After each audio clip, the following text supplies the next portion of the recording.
This video is for you if you notice that you're in a space where you have so many decisions to make, right? Decisions about should I launch this? Should I hire this person? Should I start this business? Should I take this business to the next level? I mean, I include decisions even like I'm typing or, putting a message into my phone. We are making decisions about which letters to use. Am I, using contractions? Am I using longhand? Is it formal, informal, private, public? On and on and on. There are decisions that we make all day long. Some, of course, are high stakes, and others are very low stakes, like no consequence. So, this video is for you if you find that you're just carrying everything in your head. And I've talked to a number of founders, a number of executives and leaders that are saying, I'm carrying everything in my head, and it's not good. So we're going to dive into it. And the beginning of this, it's not going to be long, but the beginning of this is going to be about trust intelligence. And then the end of this is going to be about decision intelligence. And the reason is because they both go together. So we're going to weave them together, but we're going to do a part one-ish and a part two-ish. Okay. So one of the first questions you can ask yourself has everything to do with trust, whether you trust yourself to make the decision. Because so often that's the piece we miss is that there's no amount of AI output, spreadsheets, analytics, case studies, people's opinions, all the things that can actually get you to a space where you actually trust yourself, right? You're kind of insulating yourself when you go out and ask for opinions and drop it in AI, and then you're like, all right, great. Oh my God, all this additional information. You do research. There's some things we need research done on, but there are a lot of things that intuitively we know to be true. So we're going to talk a little bit about that, and that's the decision making that goes with trusting yourself. And why can I speak to it? Because I've been through a process. One, I grew up as the shyest girl in the room. When you're the shyest girl in the room, you don't trust yourself to say anything. You don't. Let me tell you how shy I was. I was so shy. I wouldn't ring the bell to get off the school bus. I would just ride along to the next person's stop, get off with them, and walk back to my destination. Like I didn't want to be seen, heard. I just thought I just want to blend into the background. So clearly I had to do quite a bit of mindset management development so I could get to even where you see me right now. And also because I come from a sales background of 30 plus years, selling over $25 million to Fortune 1000 companies. You can't do that if you're debilitatingly shy, which I was. Okay, so there's that, right? The second piece of it is I now coach, advise, consult with teams, founders, leaders on helping them and helping their teams become the best version of themselves. And what I'm finding in my direct exposure to these people is that, and very candid, transparent exposure, let me add that to it, is that they're overwhelmed with the decision making, right? There's so many inputs, and it's a matter of like, how much do I trust myself to actually make this decision? We're going to get into the levels of decisioning down the road, but right now, again, we're going to talk about trust. Okay, so let's talk about it a little bit. And, basically, the word I'm going to say is interpretation. What becomes so much more important than just simply intuitively trusting yourself is understanding how you interpret things. Because without understanding how you interpret and give weight to things, it's really hard to actually gain some type of templated decision making for yourself. Like your template's not going to be the same as my template, right? So that's really what I want to talk through a little bit is the template of how you apply your judgment in those high stakes decisions. So think of a decision that you're making right now, whether it's business, career, relationship, whatever it is, you're making a decision. I would think one of the first things you want to do is understand, is it a high stakes decision? And what that means is there a significant consequence, right? So I'm going to say something. There are people right now today that are deciding if they want to get married or if they want to get divorced, or do they want to have kids, or do they not want to have kids, right? Those are consequential decisions, right? A matter of like who you're going to spend the rest of your life with or not, and if you're going to raise a family or raise kids or not. Okay, so let's think about those things. Consequential decision. What am I going to have for dinner or lunch or breakfast? Kind of inconsequential. Probably want to pick the right thing, but if I didn't pick the right thing today, you know, hopefully I'll have an opportunity to pick the right thing tomorrow. And then there are all the ones in between, right? So we're going to talk a little bit about understanding how you interpret the decision first, because that's the key. And it's really understanding what weight you apply to different things, right? So some of us are perfectionists, some of us are controllers, some of us don't give a damn. Some of us understand that the decision does not make you who you are always.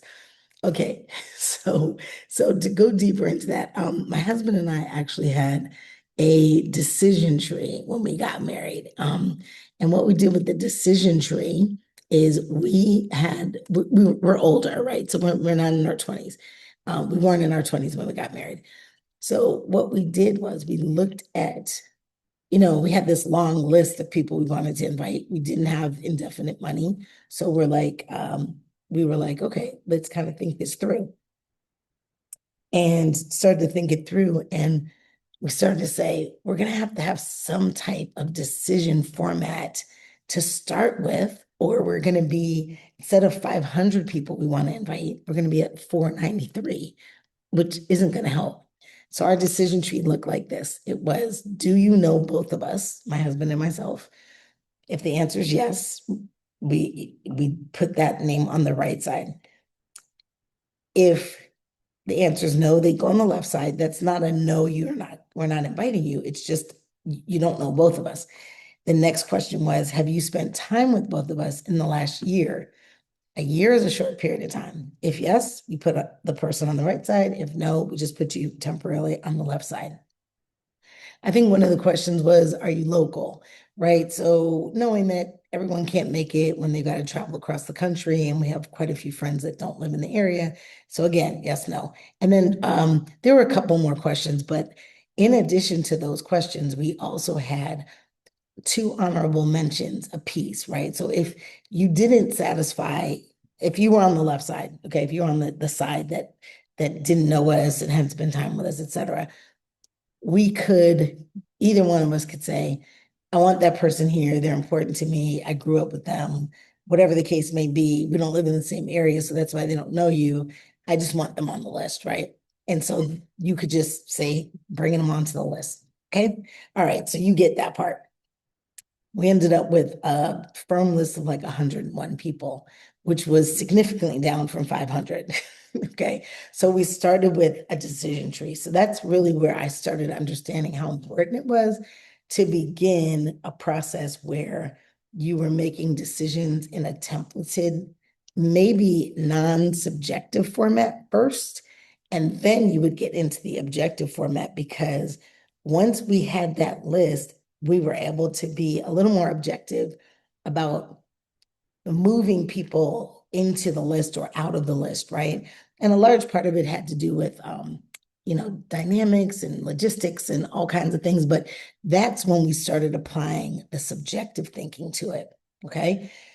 Okay. So let's get to the piece that you came for. I'm going to go through this at a clip. The first part one is, what do I know? Part two is, what do I believe? And part three is, what do I trust? Okay.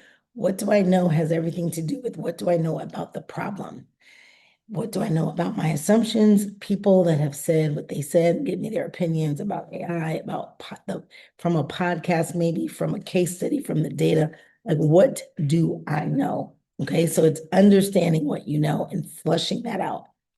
All right. You may have experience with something. You may have a partner that has your opinion about something. It could just be that you have firm understanding of it. Whatever that is, we're going to flush that out.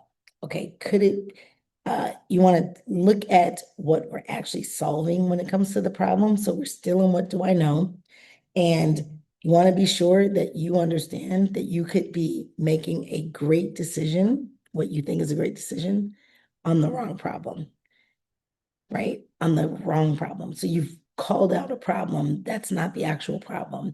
You're making a great decision on it, but it's still going to get you to the wrong destination. What that looks like really quick is you say you're going to the beach in Florida. You live, let's just say you live in Dallas, Texas, and you end up packing your bag to go to the snow in Oregon.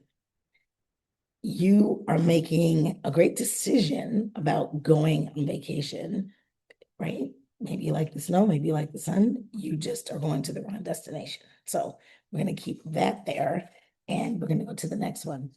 What do I believe? Okay. So what do I believe has everything to do with your standards, your understanding, who you are, what you're not willing to negotiate, all of those kinds of things. Okay. So you want to be very clear about what you actually believe before you actually drill into solving the problem.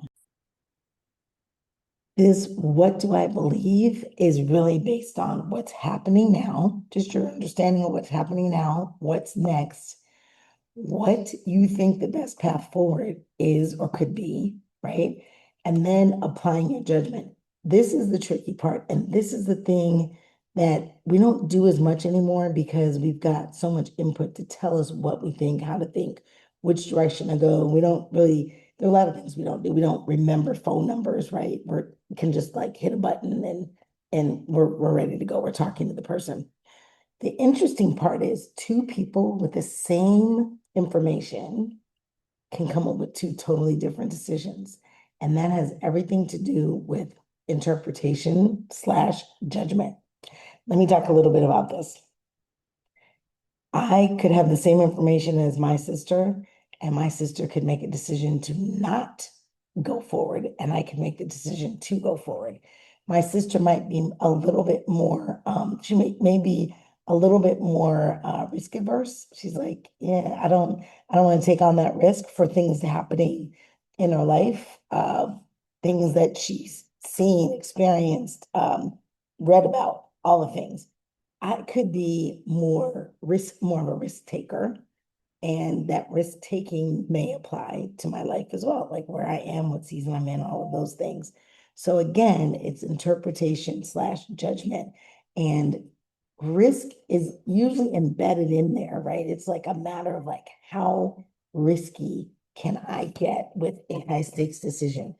We're not talking about what's for breakfast or dinner. We're talking about, should I hire this person? Should I go forward? Should I launch my business? Should I pause my business? Those are higher stakes decisions, right? Okay, so we're gonna go to the next part, which has everything to do with I'm spacing out on it. What do I trust? What do I trust? Okay, so when I use the phrase, what do I trust? It really comes down to what inputs do I trust? What data, what experience, what people, person do I trust? Do I trust friends? Do I trust family? Do I trust business partners, salespeople? Do I trust my team? Do I trust my own intuition? Right? There are a lot of those things. So it becomes, what do I trust and how do I weigh that in? I have a business bestie that says she trusts her intuition like chef's kiss.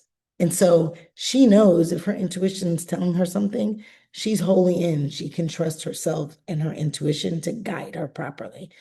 Not everybody has that, right? And sometimes it takes time, and sometimes that's just how you show up in the world. So it's not only what do I trust, but why, right? So that's when you start to mix like, hey, I trust this because I've trusted it all my life, or as an adult, or as a business owner, and things have always worked out. Like my intuition is just on point. It takes me to decision making that works for what I'm trying to accomplish, right? It could be your family members. Maybe they're very astute in healthcare, business, technology, whatever it is, and you're like, I can fully trust them because they know what they're talking about, or not, okay, or not. So it's a matter of like where your confidence comes from, intuition, who you like, are it's safety, right? I talked a little bit about risk. It could definitely be the safety portion of the whole thing, because at the end of the day, humans are going typically humans are going to gravitate towards safety, right? I mean, it's your brain's whole job to keep you alive. So there are people that are bigger risk takers, but usually they're not risk takers to the point of death. Okay. So there is that piece of like, I'm not going to die by making this decision, right? That'll keep you inside the constraints.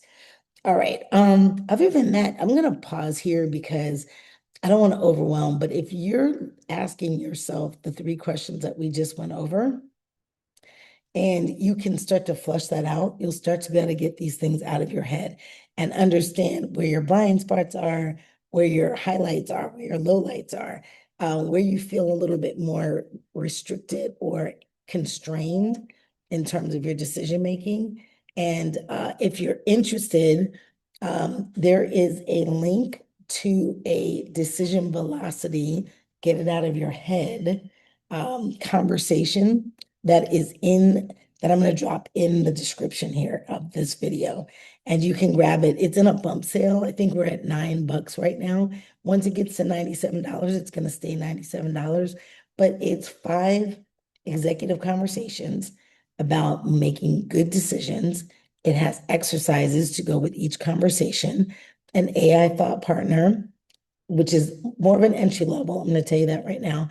And then a weekly executive reset worksheet that will help you start to make better decisions and get all of the things out of your head so that you can operate with decision velocity in a better, healthier manner than zigzagging and flipping things around and trying to figure things out from ground zero every single time. A decision template would be really helpful. And this is how you can get to that as you start to really get to know who you are, what you believe, why you believe it, and really just the decisions that you're making and noticing patterns. All right, that's it for me. Thanks for listening. I'll see you on the next one.